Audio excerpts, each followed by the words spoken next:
welcome to season 2. I can't believe it. Season 2 of the Moonshine Jesus Show. We are thrilled that you are here with us for this new season. We are going to be talking about Wednesday, the new series on Netflix. And as always, we need to let you know, yes, this will be full of spoilers, so just be prepared for that.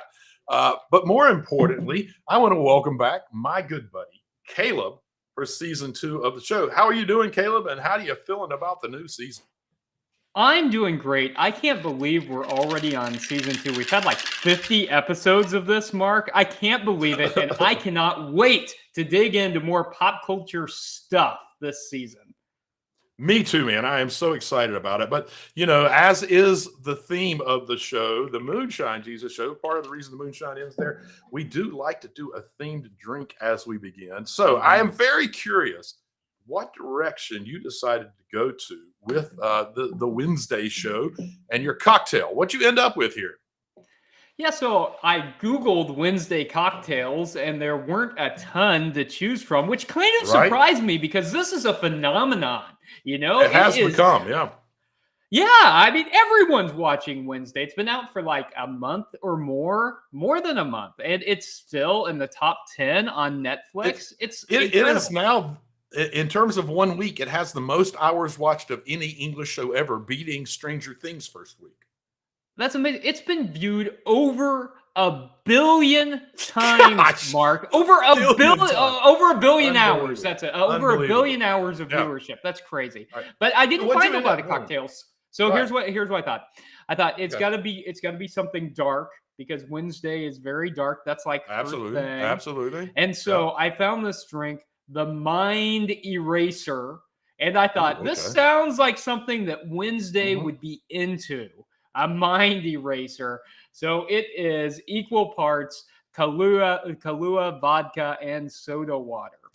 So that's what I'm drinking today, Mark. The dark Mind Eraser. How about you? What are you drinking? Well, I actually did find a drink called the Wednesday Addams, but it's a non-alcoholic drink. But since and this is dry January for a lot of folks, but Wednesday's so countercultural that I decided I'm going to take this non-alcoholic drink and make it alcoholic. So exactly. So I took the key ingredient that was the non-alcoholic part and substituted Campari for it because it's a similar taste. So this is muddled blackberries, Campari, triple sec, simple syrup, a little bit of salt, and a pretty heavy dashes of bitters in it. And it comes out with this lovely kind of blood red, and I've put a black sugar trim on it. So, cheers to you, sir! I am ready to start season 2 in fine fashion. That's actually really pretty good. All right, let's get on with the show. We'll catch everybody on the other side of the drop. Moonshine Jesus. Moonshine Jesus, Moonshine Jesus, Moonshine Jesus, won't you shine a light?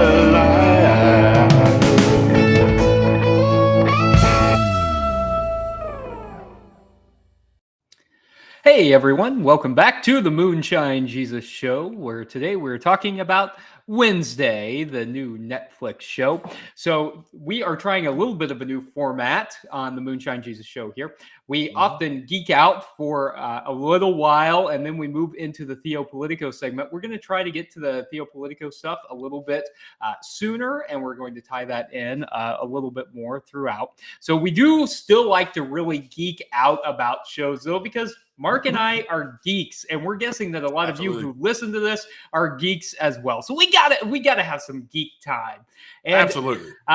Right? Yeah, that's right. So Wednesday is a Netflix show, and it is focusing on Wednesday Addams of the Addams family. Wednesday Addams is expelled from her school after dumping live piranhas into the school's pool in retaliation for the boys' water polo team bullying her brother Pugsley.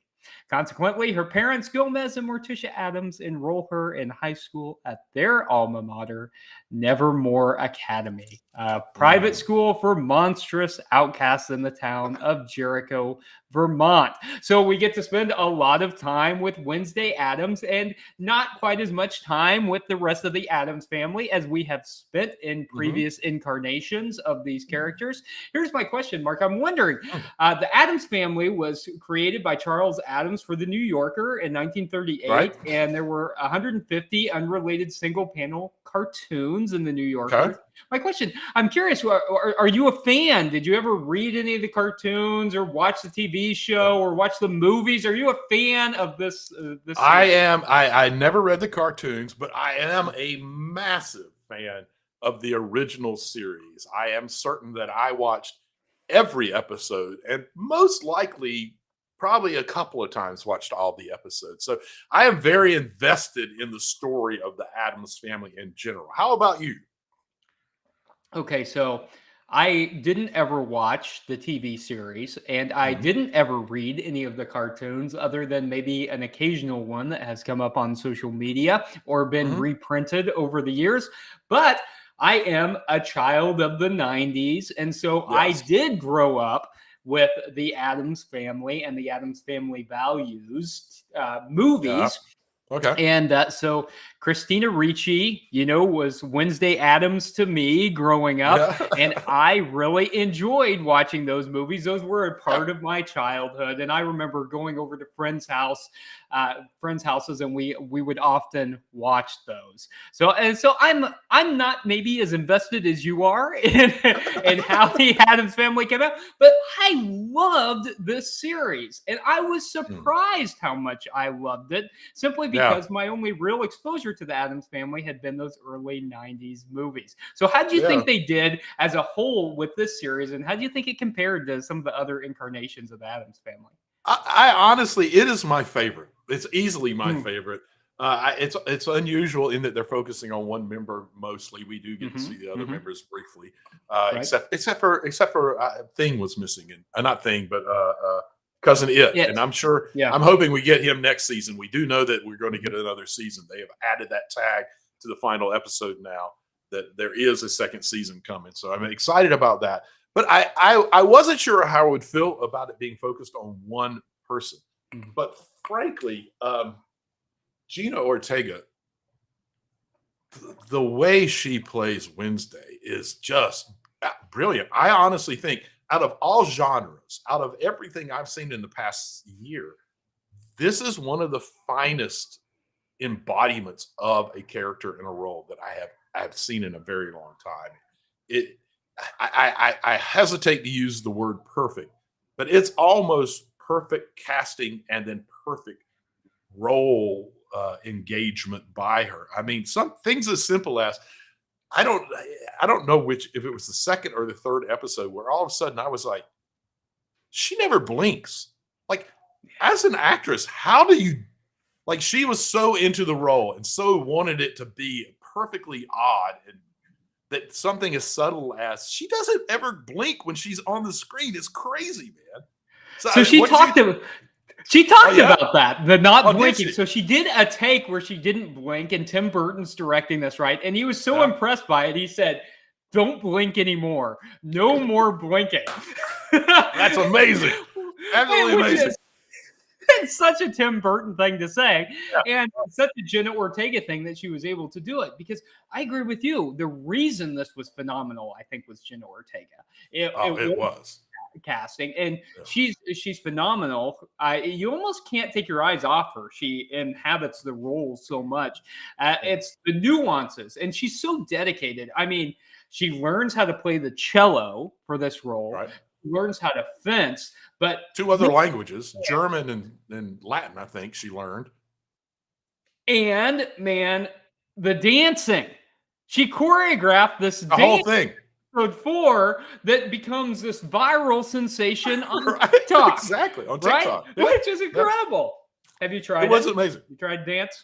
I'm not a lot of a dancer, so and that seemed like a particularly youthful dance, and I'm not particularly youthful anymore, so I avoided that, but I did enjoy your TikTok. It was amazing, man. It was just Thank fantastic. you.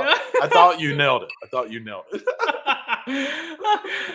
So Jenna Ortega was talking about this, and she said, that it was almost down to crunch time, and the week she was supposed to do the dance, she was having to fence, she was having to play the cello, she was having to do all this stuff, and Tim Burton Right. comes to her trailer 2 days before she's supposed to do this and says, "Hey, I know you've got this. I'm not worried about it." And she said, I hadn't done anything. Yeah. and so she spends all this time on YouTube watching these 80s goth club videos and comes up with this thing that is phenomenal. And It was I think amazing. maybe the mark of a great actor is she says, I think it's obvious that I wasn't a choreographer. Like, no, It was the world is obsessed with your dance. You're amazing. so engaging. You could not stop Mhm. watching. It was just so, and it was so perfectly in character. Like it Yep. was dancing tends to be such a passionate kind Yep. of expression of self. And she found this weird space that was almost I'm going to go there. It was creepy. It was kooky. Yeah. It was Mhm. mysterious. It was spooky. All It was together. it was all together. Yeah, it was all together ooky. Like it was this perfect little space that she, right? Exactly. She and it was mesmerizing, man. Just I loved it, and the fact that she just thinks that obviously I'm not a choreographer. It was perfect. It was I loved it, but that's so much about she seriously obviously took this character so intense. Like it was clear that she wanted this to be perfect. And even just the way she delivered lines, man. I mean, let's give some credit to the writers too. Yeah. While the storyline is not particularly new or like, there's a little bit of a couple of twists that are interesting, Mhm. but it's a coming of age, it's a little bit of a horror, and it's a little bit of a teen romance a bit. Mhm. And there's nothing really new or interesting about any of that. But the lines that they wrote for her were amazing. And her sense of how to deliver them Mhm. were just so on the nose every time. I don't think she ever missed a line. There wasn't a line where I went, oh, she kind of underdid that. Like every time it was just like, bam, she nailed that. She did. She inhabited the character. But Mm-hmm. I think what She truly you're did. talking about, hinting at, Mark, is one of the criticisms of this Right. series that audiences love this. It's been streamed over a billion hours. Right. Audiences have become obsessed with Wednesday Addams, but Mm-hmm. it's only got a 71% fresh rating or something like that on Rotten Tomatoes, and Right. the critics have kind of said, the script isn't phenomenal. It's really Jenna Ortega that makes this.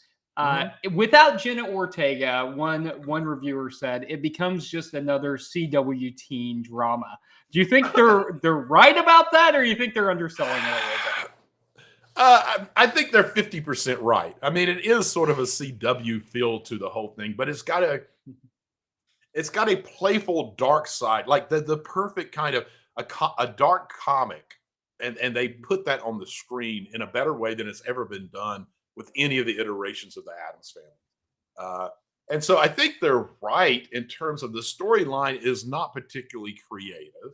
It is a lot of the themes. You've got some Archie in there. You've got some Sabrina in there. Like there's bits of it that feel. I mean, there was a whole time where I was watching it where I was like, so this is basically Hogwarts for monsters, right? I mean, it did sort of, there was kind of that. But here's the thing. Here's where it does change. Yes, I think Jenna made a lot of difference. I also think that the lines that they wrote were great. I think this is the comeback of Tim Burton. He has had a lot of kind of failures recently that just didn't play out Mm, right. And this mhm. is so him. This feels like Nightmare Before Christmas. It's just so perfectly him. And then on top of it, and this is where we can.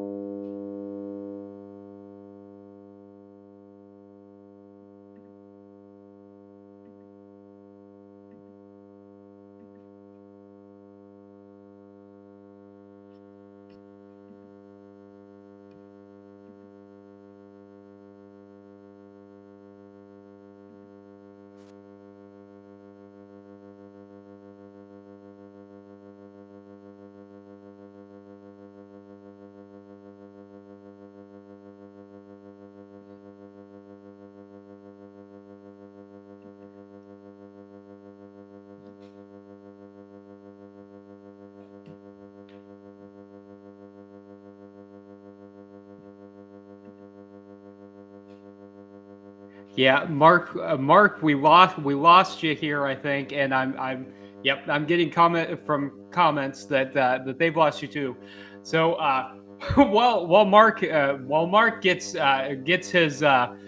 his microphone set up, uh, I'll just agree that there you go, Mark. We can Yeah. hear you. I had to switch off. I've been having some weird problems with the mic. I probably need to retrace the line and change it out. Actually, all I was saying is that I really do think that this is better than CW in that we deal with some real subjects besides the great writing, which is better than a lot we find on CW. We deal with racism, we deal with homophobia, we deal with xenophobia. We even have little moments of almost throwaways with Enid and her mom. Enid is part of a wolf family, but she's not quite wolfed out yet. And her mom's talking about sending her to a conversion camp. Talk about conversion therapy, and we see the just absolutely disgust. So I love that they're dealing and talking about some really serious subjects in a deeper way than CW. I think that's what elevates over it. I mean, what do you think? Yeah. I think you're right. I think the writing is a lot stronger than it is on other CW shows. Although, honestly, I'm kind of a fan of CW shows, but I am too. They're good for what they're good for what they are, and I appreciate the negative commentary about them. Yeah, they're not supposed to be any kind of highbrow anything. They're pure entertainment, and we all need that. But I do think Wednesday elevates above that for the reasons I just talked I think so too, and I think they also get what the Adams family is about. And about. so I think a lot of people misunderstand the Adams family. A lot of people think the Adams family is really kind of miserable. It's filled with Right. miserable people, but I don't think that's really an accurate take. It's not that they're miserable, it's that they rejoice in the abnormal. They rejoice when things Right. are different.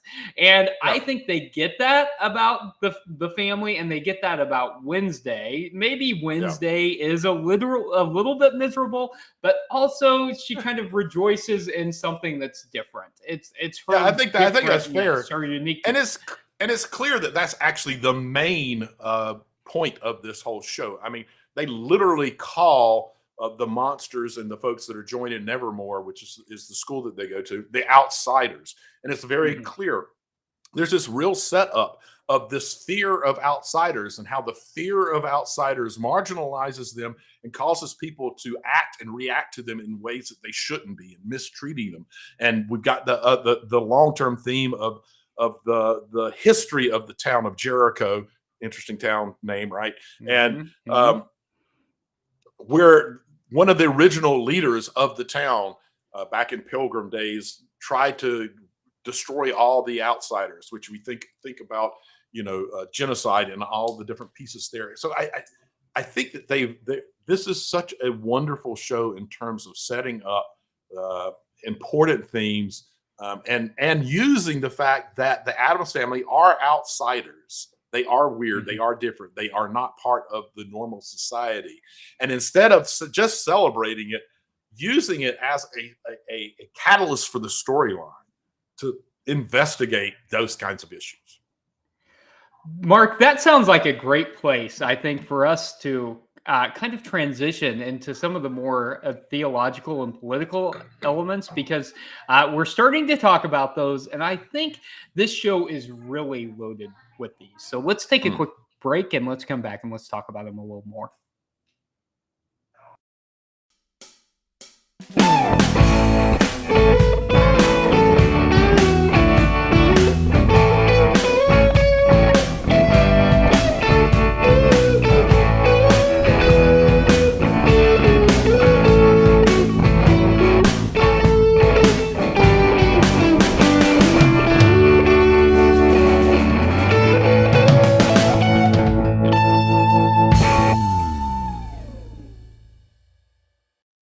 Hello and welcome back to the Moonshine Jesus Show. You're joining us for our second segment where we dive into both geekiness and theological and political perspectives of the show that we're talking about. Today we're talking about Wednesday, and we just finished talking about Outsider and how that's kind of a big setup here. And one of the things that makes me think about is they kind of throw out that the year before Wednesday gets to Nevermore, There was a fight with some of the townies from Jericho where they Mhm. beat up one of the students. We see some of the folks from Jericho beating up on Wednesday. Well, actually trying to beat up on Mhm. Wednesday. But one of the things that called to mind to me was hate crimes in general, because those were definitely 100% hate crimes. And we've been seeing an increase in hate crimes in the U.S. over the last several years. And I'm wondering, what do you think the cause of the increase is? And what should we or can we do about it? And are there any clues in the show that point us towards are they trying to answer that question, or are they just trying to point out the issues?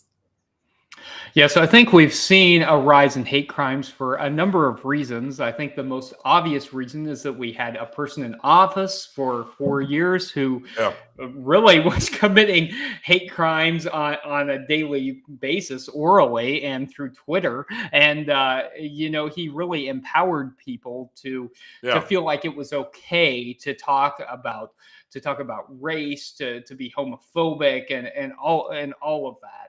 And so Mhm. I think one of the reasons we've seen a rise in hate crime is simply because we've had a president, but also other national leaders who have really embraced this kind of ideology in a way that has allowed people to bring their racism out from under the rug. I don't think we ever got Yeah. rid of racism, but I think it No. was swept under the rug pretty Sure. neatly, or Absolutely. we didn't want to talk about it. That we knew that there were certain things that we weren't going to talk about Well, in that's certain true. fashions. That's true for the folks that weren't deemed as outsiders.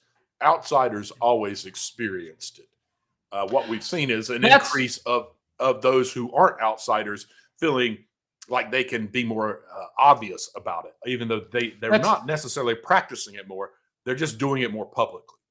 That's a great point, and certainly I'm especially talking about straight cisgender white people Yeah, who absolutely. are Absolutely. afraid of losing their positions of power, and Mhm. are increasingly more okay with kind of being hateful to other people. So I think that's one of the reasons that we've seen it kind of proliferate and become more public.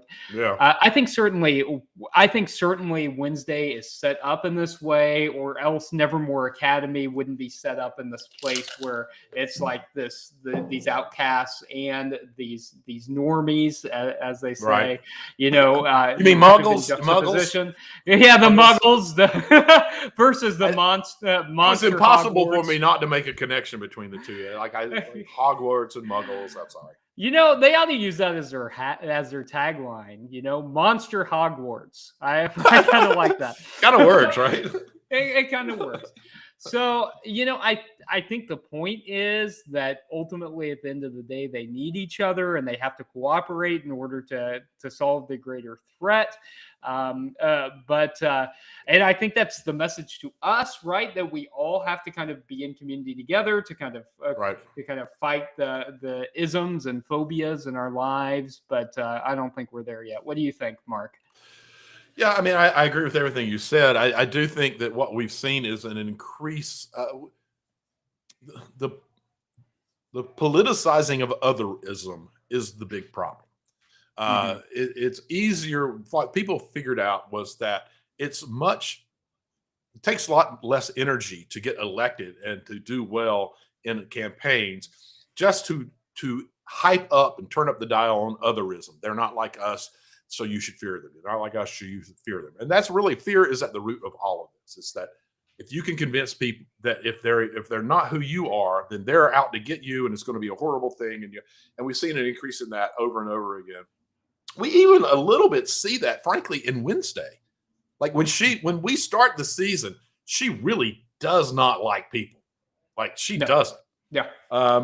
But she loathes them essentially.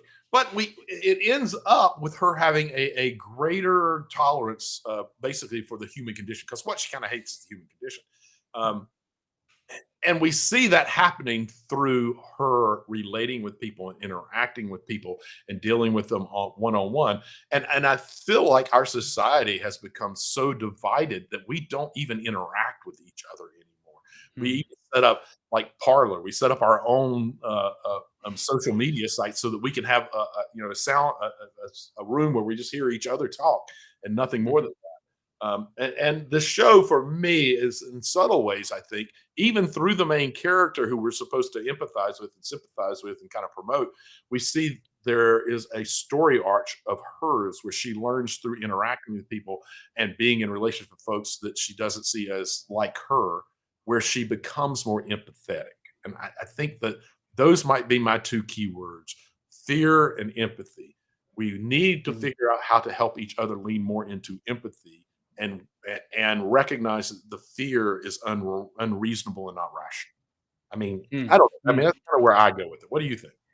Yeah, so I think we also get this real embrace of counterculturalism, and so I Right. think that's not surprising given who the Addams family Right. is and who Tim Burton Burton is. is, That yeah. countercultural is kind of what both both the characters and the director are all about. Right. And Oh, so yeah. I think counterculturalism is one of the key tenets of the show, is that we maybe ought to be countercultural. And so Yeah. as I was watching it, I wondered if that was also a message for like Christians. Should the church be more countercultural or not? I mean, is there any difference between Christianity and the culture that we live in? Or like, does Christianity and American mean the same thing at this point for people in the United States? Do you think there's a big enough separation, Mark, between Christianity and American culture? This is something we talk a lot about in the church. I feel like you're poking a stick at me, going, "Do something, do something," because this is a big sticking point with me. It's something I know you're going to have an opinion about, Mark. Right, absolutely. That's why I want that, and I want to know what it is. Yeah. Well, no, you're already hinting at where you are as well. But yeah, of course. I mean, the teachings of Jesus were all countercultural. They were all over and against the heavy-handed rule of an empire. And they were all about even using religion to control people, and him trying to rewrite what that looks like, and how come from place of love. All of that was countercultural. And the church was supposed to grow up in that. But as we've gained more centrality in not just the world and in our nation, but just in the minds of so many people, we've become a powerful group. And instead of aligning ourselves with the marginalized, we want to hold on to that power. And so we're not countercultural anymore. If anything, we support the culture, even the way we go about doing church and where we. There's so many issues. It's hard for me to start breaking down each one of them. But yeah, we clearly are supposed to be a countercultural people. If you go back to the person who initiated the movement and look at his teachings, they were always countercultural. They always sided with the outsiders, and they always called into judgment anyone who was powerful, who was using their power to hurt people. And nowadays, the church is as much like they're as likely to line up with those people as they are to call them out. Maybe more so. I mean, is that overstating? No, it's not overstating at all. I think we've got kind of two problems. I think one, we've got the branch of Christianity that really wants to be in line with American culture, and it's really kind of American, not patriotism, but American nationalism preached from the pulpit. And I think that's super dangerous for a lot of reasons. And you don't need to look any further than Nazi Germany and Christian clergy standing in front of Christian flags and Nazi flags to see why that is the case. Absolutely. I mean, and I'll to flip it back to the show. As far as I'm concerned, I can't think of his name right now, but the original leader of Jericho, he's Hitler, man. They set him up. He's definitely a Hitler character, and I'm one of these people who always walks away from calling anyone Hitler. But they've set him up as that, so I think you calling that out and pointing to it is very much the intent of the show. Yeah, I think you're right. So I think that's one. I think that's one problem that church has. I think the other problem is that the church wants to be countercultural, but in ways that are completely irrelevant. Like it wants to be. Right, because like the church wants to be countercultural and like making sure people don't sing Christmas hymns during December.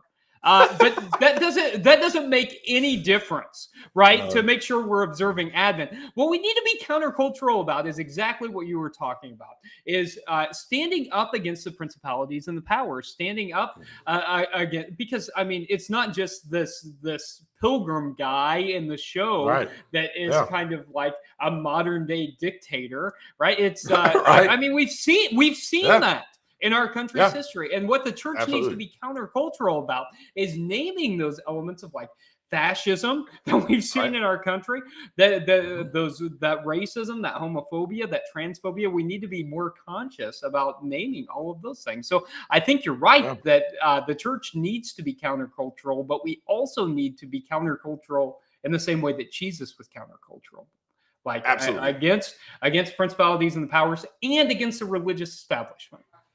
Yeah, and I'll take it even a step further. I completely Yeah. agree with you, and I think you will agree with what I'm about to say, is that Yeah. part of the way we do that is to stop worrying about our power. That's the problem, is the Christian church has become a very powerful institution, and a lot of the decisions are made so that we can maintain that power and not be knocked out of it. Whereas the person that whose teachings we were founded on literally let go of all power, was literally a homeless person walking around, free of any of the need to protect power. And I think one of the best things that can happen to the church is what's happening now, is it's dying and it's losing power. And that's a place where we'll allow probably a much smaller core of people, but a group of people to finally be able to stop worrying about maintaining power and start deciding that what we have to do is make the world a better place by confronting power. Yeah, agreed. I do. So, You're right. I agree with you. We 100%. could go. I had no doubt you would. I had no doubt you were. But we could go on and on. But right now, I think we've gone long enough with these discussions. So we need to take a quick little break, because I am very anxious to get to our next segment, one of our favorite segments, probably our favorite segment, called "Make Me Look Stupid," where we do our very best to, well, make our co-hosts look stupid. Moonshine Jesus, Moonshine Jesus, Moonshine Jesus, Moonshine Jesus, won't you shine a light?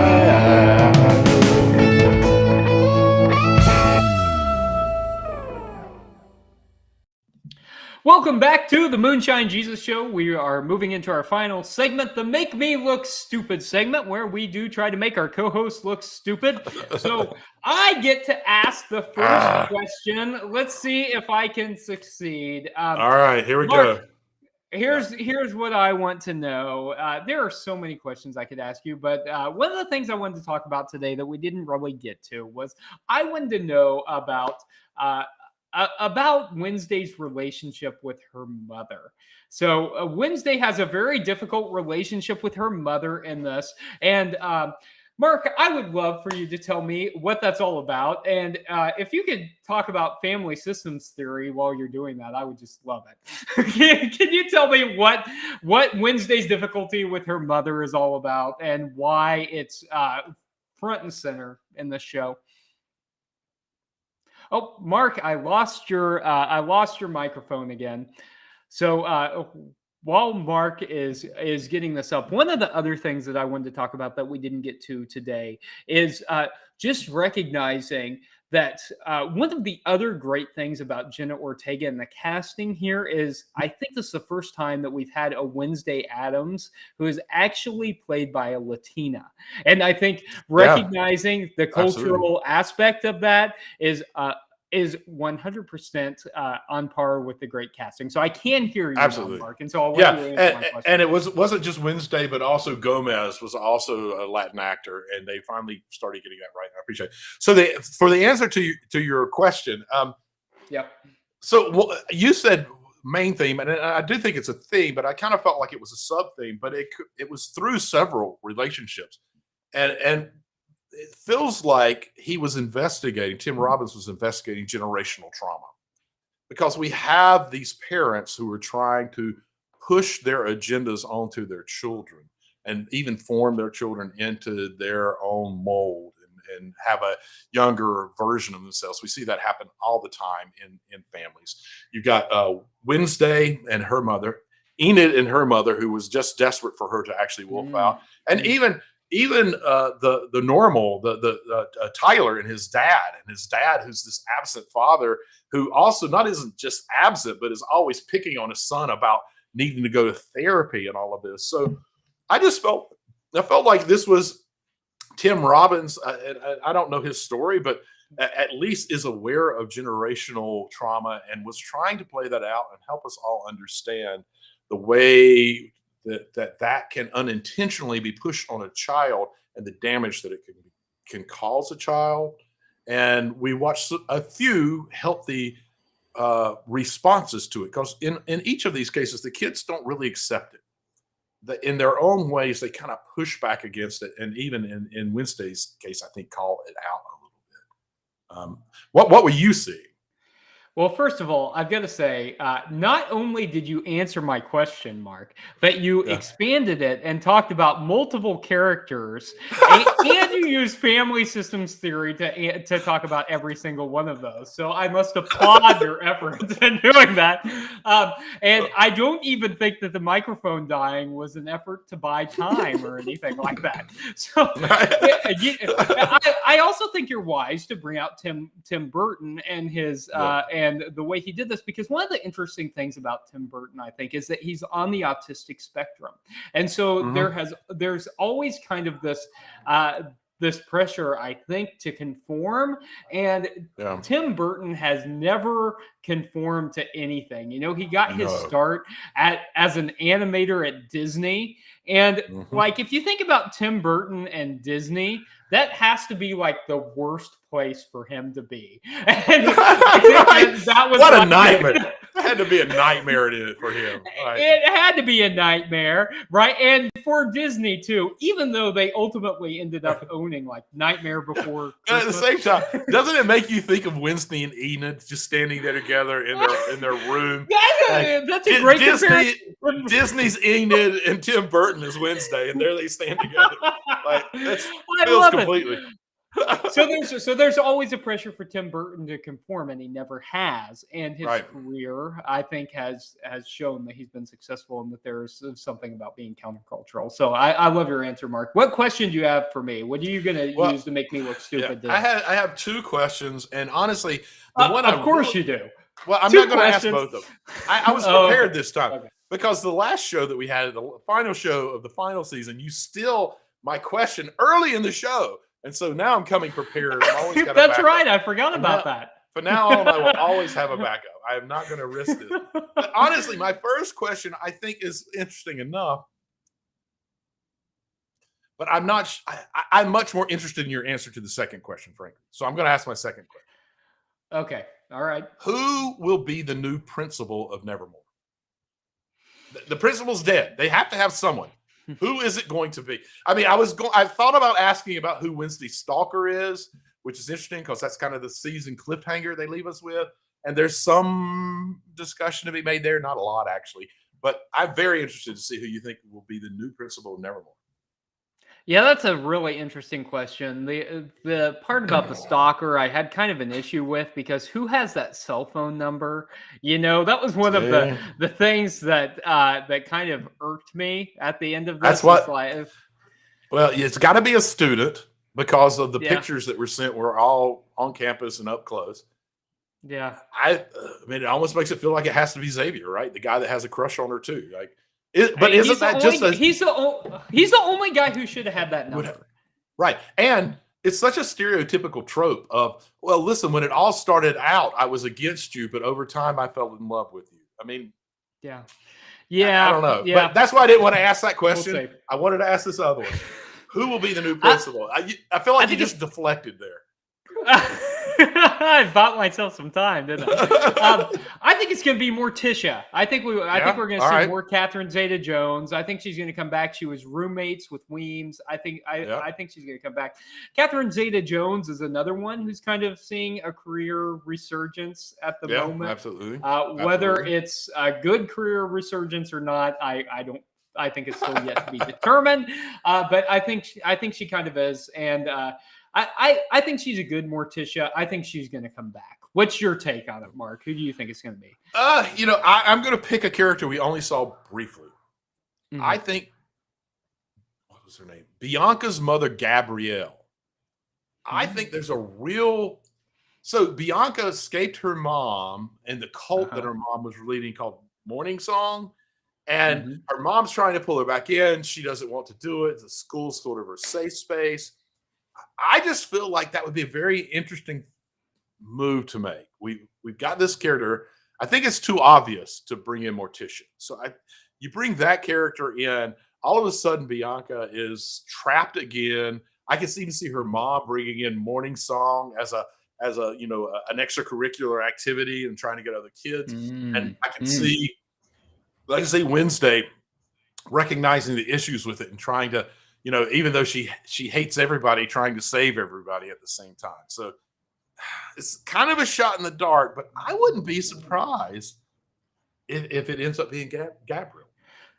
So the new principal is also going to be the villain in season 2. I can't wait to watch it and see if you're right, because we do get a season 2, and I am so excited about that. And I know the people who have watched over 1 billion hours of Wednesday It's on amazing. Netflix are 1 billion excited about hours. that too. Wow. 1 billion hours. I can't even fathom that. So, wow. Oh, Mark, this has been so much fun. I'm so glad that we are doing this for a second season. Thanks, man, for hanging out and, talking theology and pop culture with me. I love it.